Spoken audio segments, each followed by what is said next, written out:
që ta qartësojmë edhe mos krijojmë dilema.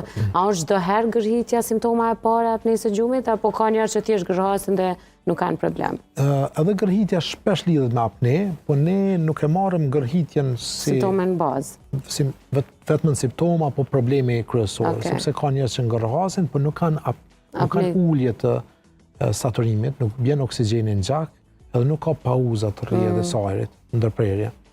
Në këto muj me pa është një farë indeksi ngërhitjes që bëhet me atë poligrafin që ne e bëjmë, edhe në bazë saj nëse shohim që nuk ka probleme, edhe nuk ka simptoma, nuk e ngucim fare. Në shumicën e rasteve ngërhitja përcillet si simptome apnes, po janë pauzat që njerëzit e shohin që familjarët e tyre kur po flan, po ndërprehet. Pastaj në simptomat gjatë ditës, cilat ai din vetë pacienti. Lodhja